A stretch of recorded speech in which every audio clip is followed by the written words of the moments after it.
habilidades e características você considera essenciais para um vendedor de infoprodutos? Acho que entra muito no que a gente tá falando. Isso. Eu acho que para ser vendedor, né, de alto valor, seja no infoproduto ou em qualquer outro tipo de venda, tem algumas habilidades que se destacam, que eu acho que, tecnicamente, essa questão do método, como eu falei, essa parte de conhecimento técnico, etc., não é mais diferencial, precisa conhecer, principalmente se quiser para ir para esse mercado, né, precisa conhecer um pouco do mercado em si. Determinação é fundamental, assim, né, para que a gente consiga atingir as metas, saber lidar com pessoas. Então, por exemplo, gente, eu vejo, né, porque a gente recebe prospecção todos os dias, né, de coisas. Então, por exemplo, tem uma pessoa que estava me prospectando agora, que ela perguntou se eu queria testar gratuitamente uma ferramenta, e eu falei assim, eu tenho interesse sim, quantos dias que dura o teste? Só explico em demonstração.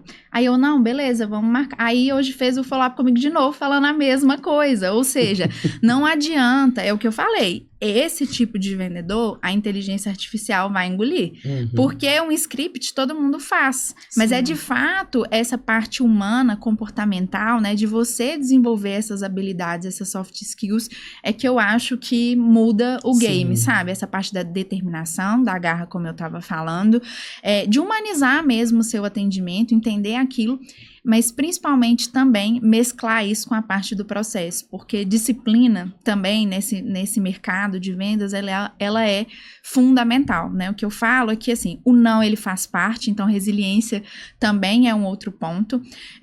Quem trabalha com vendas precisa aprender a trabalhar com nãos, o que eu falo que o que diferencia o melhor vendedor do mundo para o pior não é a quantidade de nãos, né? Porque todos os dois recebem nãos, mas é o que cada um faz com cada não que ele recebe.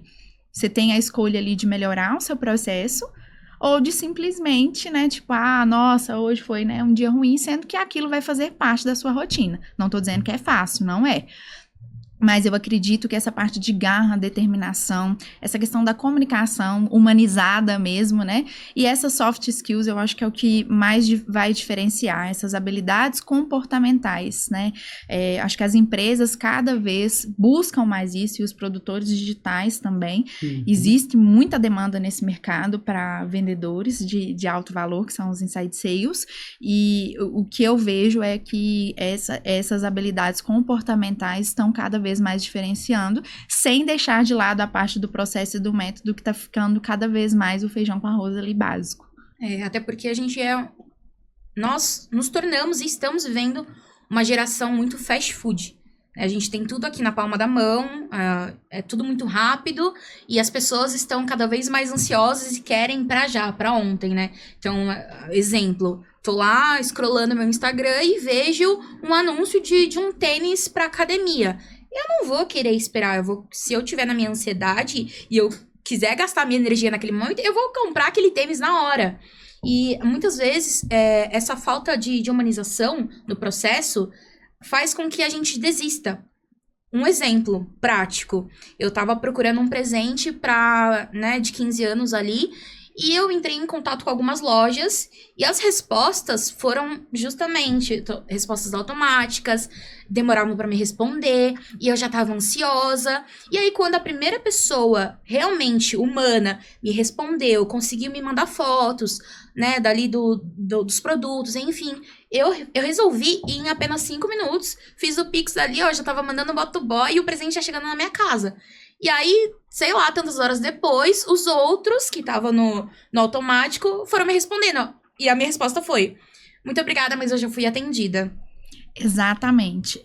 Foi até bom você ter tocado nesse ponto, porque quando a gente fala de uma venda de um ticket mais alto, de alto valor e etc., a gente fala de mais racionalidade dentro do processo. E, de fato, essa venda, ela precisa trazer mais racionalidade, que é um processo mais estruturado e etc.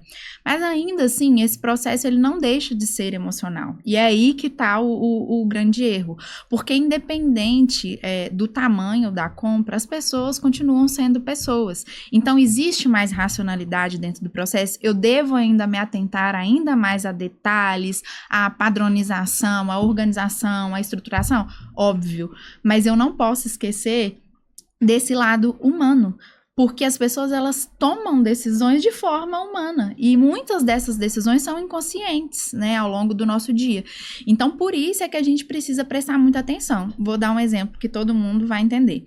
Por exemplo, se eu te pedir uma indicação agora de um médico, provavelmente você não vai me dar a indicação de nenhum que você chegou lá e ele te deu uma receita pronta. A gente geralmente detesta esse tipo Sim. de médico. E eu gosto muito de fazer essa analogia, porque o trabalho de um bom vendedor é justamente fazer um trabalho de um médico, que é um diagnóstico bem feito. Geralmente, quais são os médicos que a gente indica? Aqueles que perguntaram mais, que entenderam a nossa dor, que prescreveram de uma forma individualizada, que respeitaram o que a gente estava sentindo. Então, assim, quando a gente olha para um vendedor, é a mesma coisa.